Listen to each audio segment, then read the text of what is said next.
Facebook វាចេញ professional dashboard ហ្នឹងធម្មតាយើងចូលទៅមើលថាតើយើងអាចរកចំណូលបានទៅលើអីខ្លះ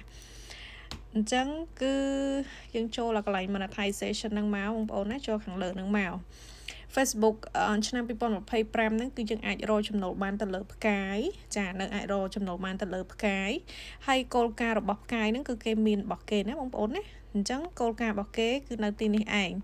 ចាគោលការណ៍ទី1សម្រាប់យើងរកចំណូលតាមផ្កាយគឺបងប្អូនអរគ្នាត្រូវគោរពច្បាប់របស់ Facebook ក្នុងនោះច្បាប់របស់ Facebook មានអីខ្លះចាគឺយើងផលិតមាតិកាណាល្អចាដែលយើងអត់ខុសច្បាប់របស់គេដែលយើងអត់មានបទចម្រៀង copyright អីហ្នឹងផ្សេងអាហ្នឹងឯងគឺជាច្បាប់ Facebook អញ្ចឹងច្បាប់ Facebook វាមានច្រើនបើសិនបងប្អូនអរគ្នាចង់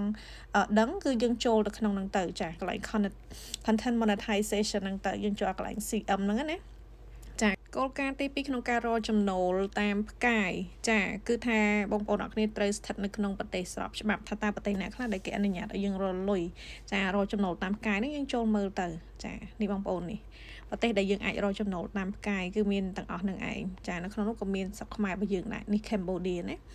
ចាភាគច្រើនការរកចំណូលតាមផ្កាយយើងមិនសូវជាបានប្រហែលទេចាដោយសារតែតលតែមានអ្នកឲ្យបានគេចាបានយើងទទួលបានចំណូលហើយនៅក្នុងនោះគោលការណ៍បន្ទាប់សម្រាប់ការរកចំណូលតាមផ្កាយគឺបងប្អូនអរគ្នាត្រូវការចាអ្នកតាមដានចា500 followers អញ្ចឹងគឺ500អ្នកក្នុងការដែល follow page ឬមួយក៏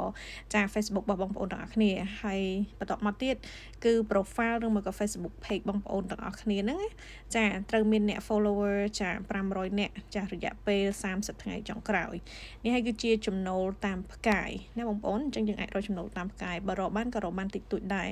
ហើយនៅក្នុងនោះគឺមាន subscription តើតោះជាមួយនឹង subscription ដែលរូបបេះដូងនេះណាបងប្អូនតើតោះទៅនឹងបងប្អូនដែលគាត់មើល Facebook បងប្អូនទាំងអស់គ្នាចាគឺគាត់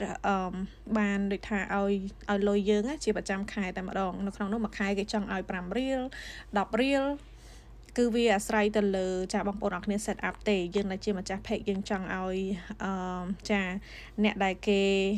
មើលមក Facebook វីដេអូរបស់យើងហ្នឹងគឺយើងចង់ដាក់ប្រមាណសេតទៅយើងទេហើយក៏គេមានគោលការណ៍របស់គេដែរចាគោលការណ៍ច្រើនខ្លាំងមែនតើនេះបងប្អូនប៉ុន្តែអ្វីដែលសំខាន់ហ្នឹងសម្រាប់ចំណុច2នេះគឺ admin អត់សូវបដោតទេដោយសារតែវារកអត់សូវបានចាវារកអត់សូវបានអ្វីដែលបដោតសំខាន់ហ្នឹងគឺតកតងជាមួយនឹង CM ដែលយើងហៅកាត់ CM ណាមានន័យថា content monetization ហ្នឹងគឺយើងអាចរកចំណូលបានច្រើនប្រភេទខ្លាំងមែនតើអញ្ចឹងយើងចូលមើលថាតើយើងអាចរកចំណូលបានទៅលើអីខ្លះ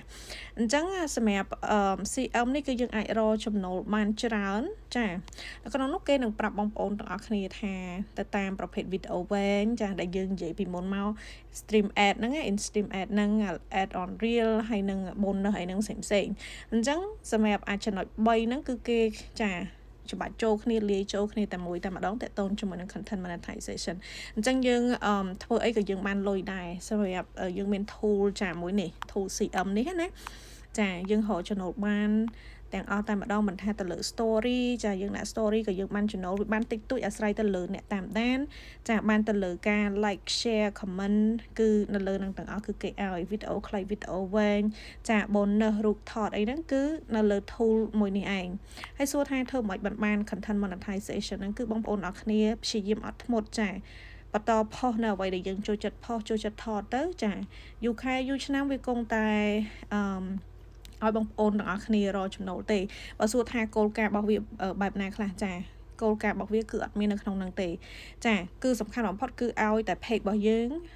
ឬមួយក៏ Facebook របស់យើងផ្ទាល់ហ្នឹងអា Facebook profile ហ្នឹងគឺមាន active ចាគឺ active តលតែវីដេអូរបស់យើងការផុសរបស់យើងហ្នឹងមានសន្ទុះចាមានសន្ទុះមានគេចូលចិត្តមើលច្រើនអាហ្នឹងបងប្អូនអរគ្នាអាចមានឱកាសក្នុងការរកចំណូលជាមួយនឹង CM ហីអញ្ចឹងសម្រាប់ការរកចំណូលជាមួយ Facebook សម័យនេះឆ្នាំ2025ខែ10នេះគឺadmin សូមឲ្យបងប្អូនអរគ្នាបដោតទៅលើតា CM នេះបានហើយពីព្រោះបើយើងមាន CM នេះមួយ content monetization នេះមួយគឺយើងអាចរកចំណូលបានចាគ្រប់មុខតែម្ដង